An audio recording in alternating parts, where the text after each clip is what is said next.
Voici venu l'heure de l'actualité africaine et internationale sur Lumière du Monde Télévision. Mesdames et messieurs, bonsoir. Au sommaire de ce journal, l'ancien président malien Ibeka Ibrahim Boubacar Keïta a tiré sa révérence dimanche à Bamako. À l'âge de 76 ans, il a dirigé le Mali de 2013 à 2020. Une mort qui intervient pendant que le Mali traverse une difficile période ponctuée de sanctions diplomatiques et économiques. Vous verrez dans ce journal les réactions à Bamako.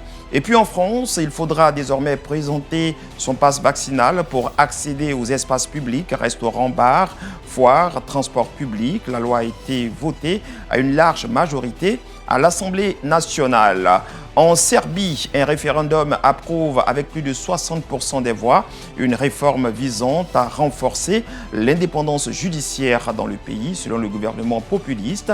Cette réforme est nécessaire pour l'adhésion du pays à l'Union européenne.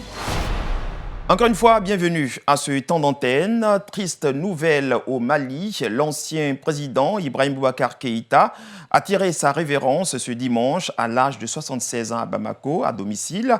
Il a dirigé le Mali de 2013 à 2020 avant d'être renversé par la junte militaire actuellement au pouvoir dans le pays.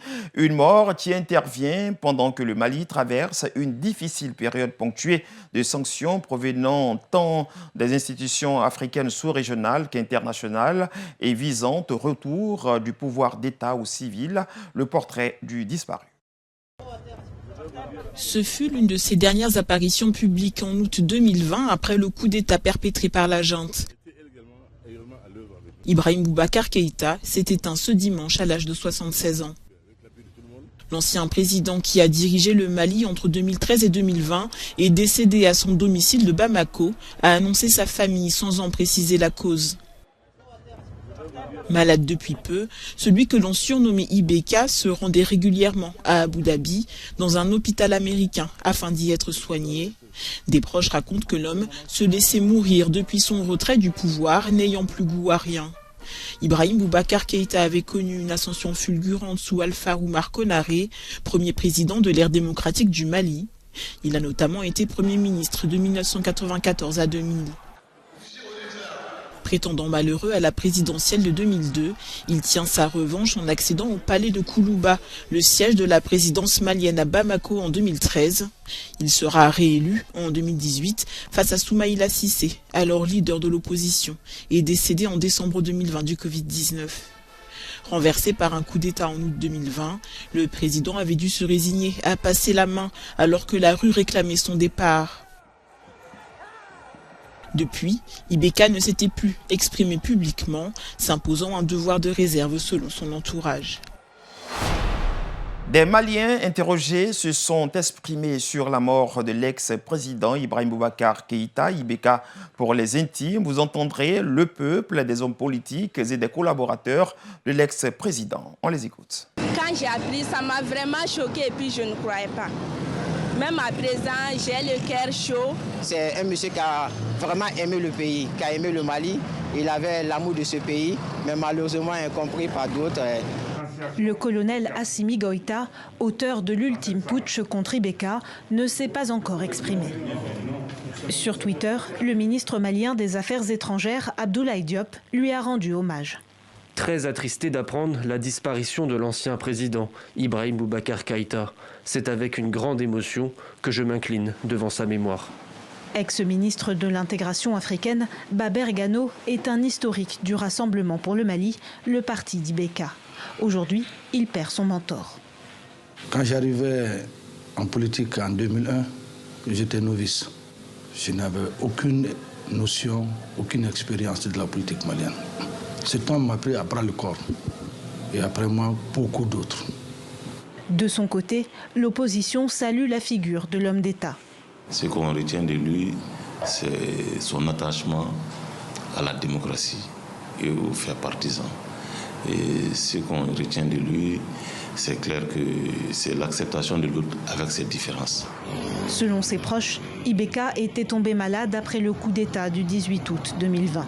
Soigné dans un hôpital à Abu Dhabi, il se serait laissé mourir à son domicile. Et nous restons toujours au Mali pour cette fois aborder un autre sujet tout aussi brûlant que le précédent. Le gouvernement porte plainte contre la CEDEAO et l'UEMOA suite aux sanctions imposées par ces instances sous-régionales africaines contre le pays. Décision annoncée par le Premier ministre Choguel Maïga qui soutient que l'ensemble de ces mesures seraient orchestrées par la France pour déstabiliser le Mali et achever le peuple malien. Le Mali porte plainte contre la CEDEAO. Le Premier ministre de la Transition a annoncé porter devant la justice les sanctions économiques imposées par la CEDEAO et l'UEMOA. Dans une longue interview diffusée sur la télévision d'État ORTM, Choguel Maïga a expliqué porter plainte devant les institutions sous-régionales, africaines et internationales au sujet des mesures prises à l'encontre de son pays. À propos de la CEDEAO, il a déclaré que l'erreur du groupe est de tout ramener aux élections, qui ne sont pas une fin en soi. L'ensemble de ces mesures seraient prises pour déstabiliser le Mali et achever un peuple déjà à terre. Et selon lui, la France serait derrière tout ça, œuvrant à la désintégration du pays. Concernant les échéances électorales, il soutient la volonté d'établir des réformes avant de procéder au vote, pour endiguer la corruption, l'impunité et l'insécurité du pays. Le Premier ministre de transition n'a pas évoqué de nouvelles propositions de calendrier électoral, mais Choguel Maïga ne ferme pas pour autant les négociations avec la communauté économique des États d'Afrique de l'Ouest.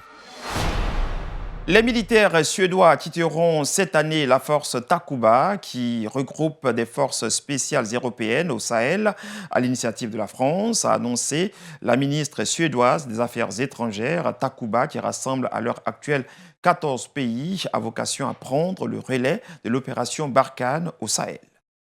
Elle doit un jour prendre le relais de l'opération Barkhane, mais la force européenne de Takuba est déjà mise à rude épreuve.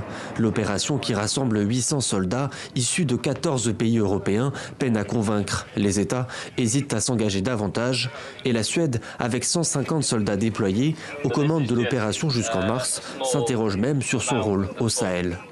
Nous avons déjà décidé que cette année, nous nous retirerons de la force de Takuba. La question est de savoir ce que nous faisons maintenant avec la MINUSMA. La MINUSMA, la mission de la paix de l'ONU, dans laquelle sont toujours engagés 250 soldats suédois.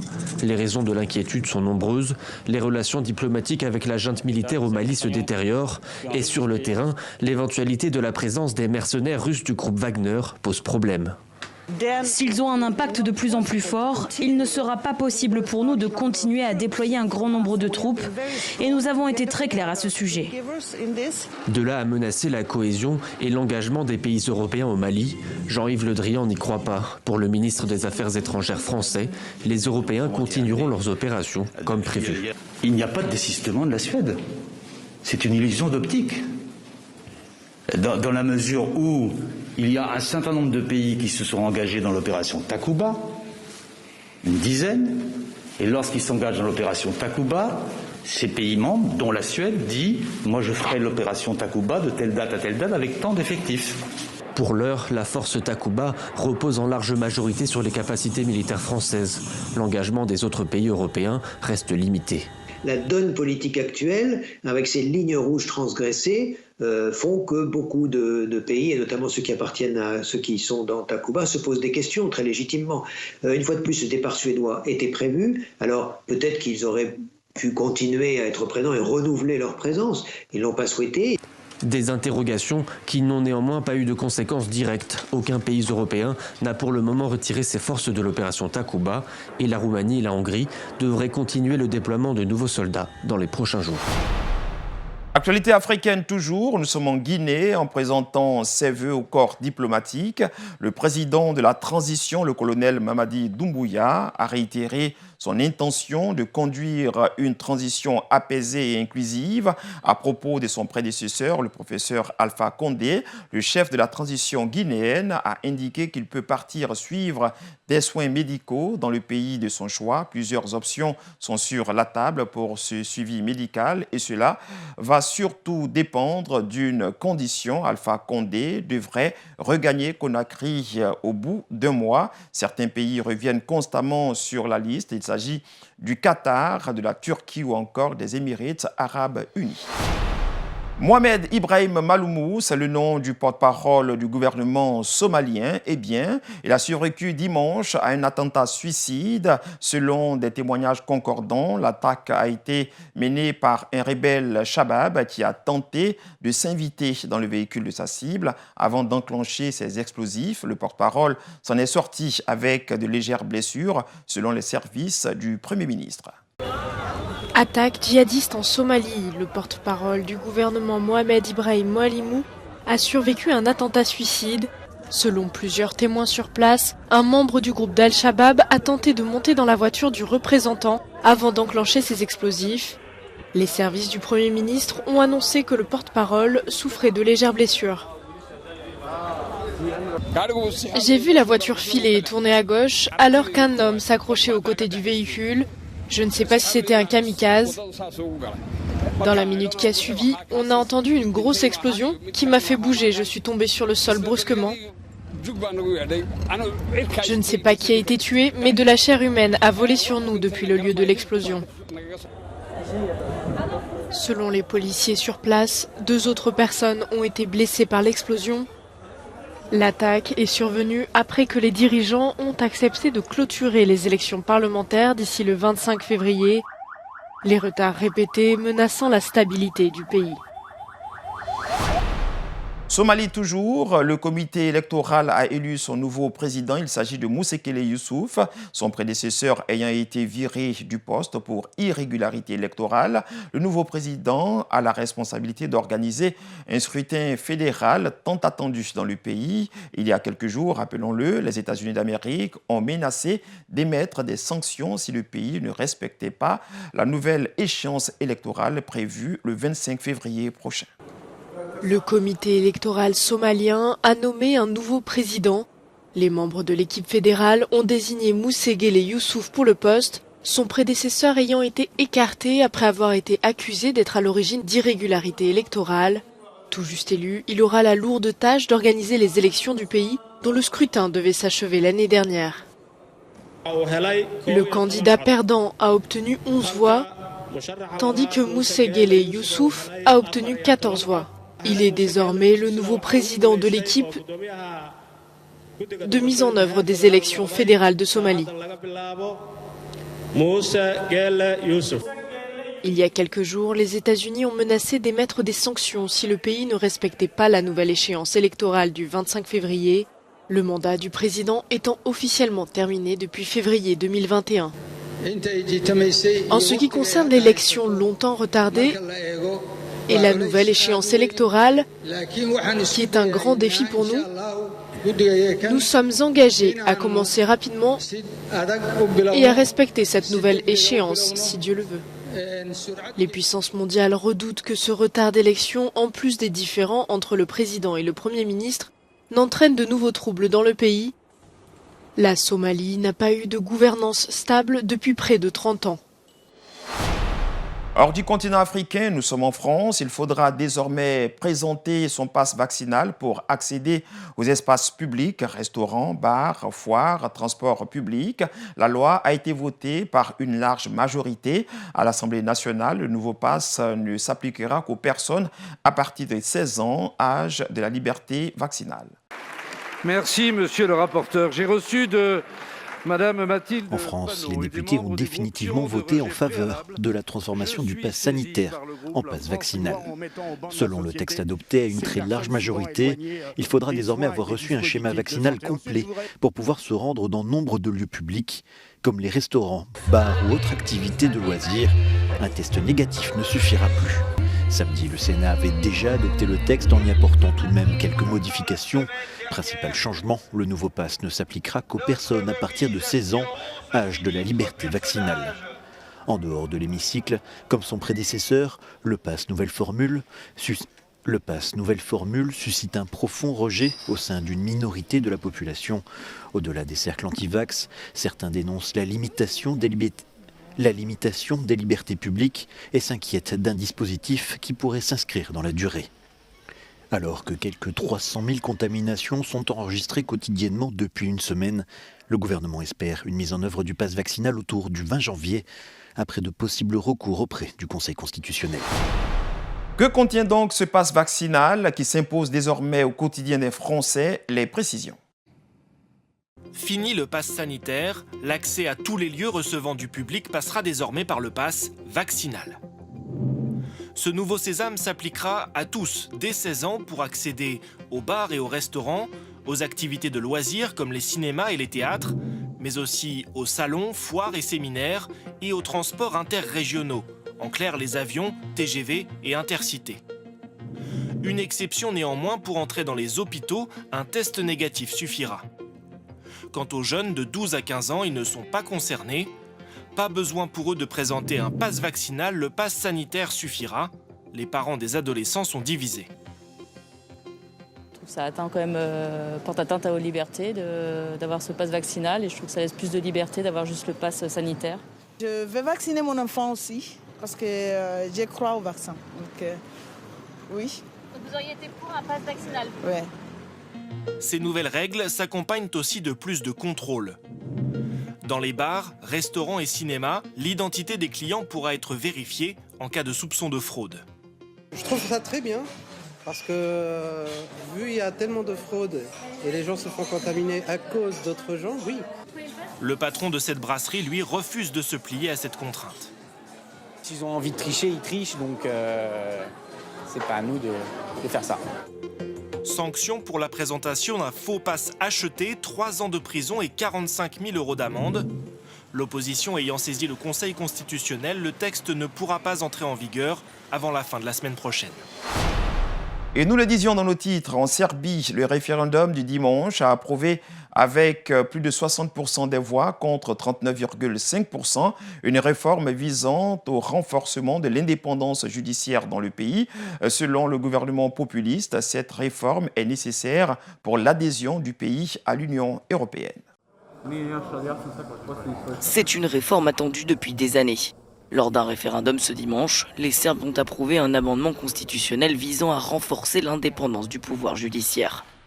Le scrutin s'est concentré sur les changements dans l'élection des juges et des procureurs, dans un pays où la justice est largement considérée comme corrompue et politiquement contrôlée. Un résultat dont s'est félicité le président de la République. La Serbie, avec ce résultat, a envoyé une image très positive au monde. Je pense qu'à l'avenir, nous parviendrons à faire progresser la démocratisation de notre pays avec un pouvoir judiciaire indépendant. Je pense que nous avons fait une bonne chose pour notre pays. Selon le gouvernement populiste, cette réforme est nécessaire pour que le pays des Balkans progresse dans sa tentative d'adhésion à l'Union européenne. L'institution, ainsi que les États-Unis et d'autres pays occidentaux ont salué conjointement dans un communiqué ce pas en avant vers l'alignement de la Serbie sur les normes européennes. L'ancien locataire de la Maison-Blanche, Donald Trump, a tenu en Arizona son tout premier meeting de l'année devant ses partisans. L'ancien homme d'État a réitéré son discours contestant sa défaite face à son successeur Joe Biden. Il a également parlé de ses perspectives et des élections de mi-mandat décisives au Congrès américain. Donald Trump, de nouveau en campagne. L'ancien président a tenu en Arizona son premier rassemblement de l'année ce samedi. Devant des milliers de ses partisans, il a commencé le meeting avec son leitmotiv, contester sa défaite à la présidentielle de 2020. Il a ensuite parlé d'avenir avec les élections de mi-mandat décisives au Congrès. Cette année, nous allons reconquérir la Chambre, nous allons reconquérir le Sénat et nous allons reconquérir l'Amérique. C'est le plus important.